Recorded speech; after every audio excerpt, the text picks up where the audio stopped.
Democrats and the White House are blasting Republicans, accusing them of obstructionism after blocking a Senate committee vote on the nomination of Gina McCarthy as EPA administrator.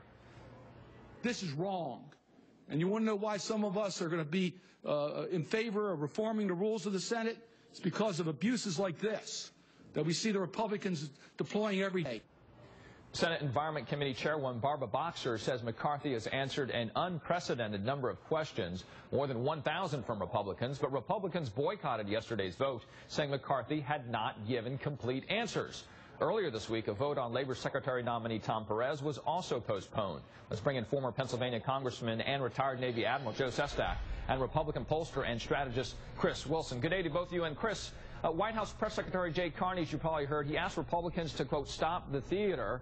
So are Republicans obstructing? Well, the Obama administration has brought this on themselves through their use of executive orders and overreach of power to accomplish things. And so what that's brought about is it's required Republicans to go through extra scrutiny before they'll go forward on this. And I want to point out, it's not just Republicans that are asking for more information on these. It's coming from Democrats as well. So this isn't, even though Carney wants to make it out as if it's just Republican members of the Senate and Congress, it's not. It really is bipartisan asking for more information on these people, because before they make these appointments, before they end up in these positions of power, they have to make sure that there's not anything there that would cause them to not be qualified or to not be able to take the position. Admiral, do you agree with Chris? And in addition to that, you know, Senate Minority Leader Mitch McConnell was telling Politico that the Obama administration is causing the delay here, saying they haven't fully answered questions about, quote, the underlying data used to justify EPA's job-killing regulations. That was in Politico. So with what Mitch McConnell's saying, as well as Chris, do they have a point? Well, I think Chris used the word bipartisan because this is a bipartisan problem. Each side does this. This time it's the Republicans, and just a few years ago the Democrats stopped the EPA appointment of President Bush. I think this is merely a source of a bigger problem, and that is that our Senate's become paralyzed because each party seems to want the other side to lose while America fails. Quite frankly, there's a price in our America for addressing and confronting challenges only by crisis. You know, we have lost the faith of Americans because both parties care more about partisanship than they do about some kind of principled compromise to move forward. You know, Richard, we even have a shorthand lexicon for this. Sequester, fiscal cliff, super committee, debt ceiling, to where we careen from crisis to crisis because both parties don't seem to have the type of titans that could work together to move forward, and each of them just makes excuses for it. Chris, are both sides just making excuses? Will you agree that this is a bipartisan issue, that it's systemic, even within the vernacular that the Admiral is discussing?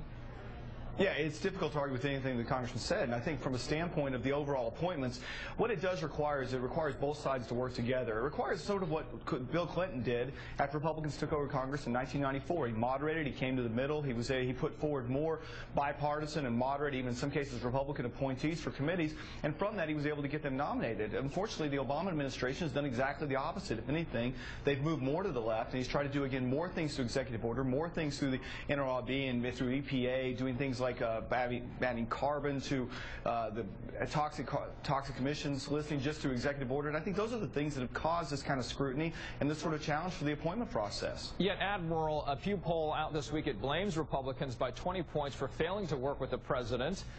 Could this hurt Republicans as they attempt to improve their brand and make gains in 2014 and 2016? Yeah, I'm most concerned whether it's going to hurt America. You know, Richard, I can remember after I left the Navy, and I had been in the House just about 2 months, and I walked into the Republican cloakroom to see Duncan Hunter, the senior Duncan Hunter, who's now retired, because I wanted to work on an issue in armed services. Boy, every head went up and just stared at me. I felt like an alien. I mean, I thought I was just like on a ship. I was supposed to go to the chief's mess to resolve a problem.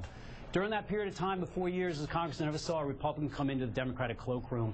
Look, the real issue is this. I could sit here and give you a litany on one side or the other side to say what's wrong.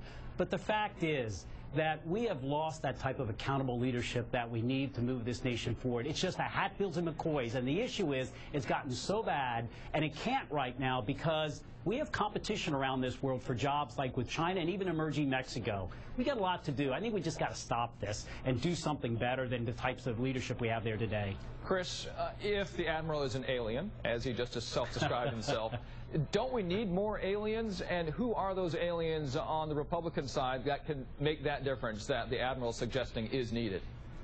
Well, I think the Admiral's background speaks to that. I mean, coming from a military background certainly prepares you to work with anybody, no matter what their ideology may be. And I'll point to someone with a similar background. Congressman Joe Heck from Nevada, I think, has done a lot along these lines. Just was actually nominated for Brigadier General yesterday in the reserves. And he's done a lot to try to reach out. And I think that's the sort of leadership, that military background, that I think does provide for someone who looks to work with the other side, looks just to be able to accomplish, to be able to win and be victorious and make sure that we're able to bring those jobs home, as the Congressman just stated. And that really does transcend party, and looking for those kind of leaders is important. I couldn't agree more. Well, bottom line, record number of days in terms of delays for nominations so far in this president's administration, as we look at both sides in our discussion today. Thank you both, Admiral Joe Sestak, Chris Wilson. You guys have a good weekend. Good to be with you. Thank you, Richard. New developments this morning on the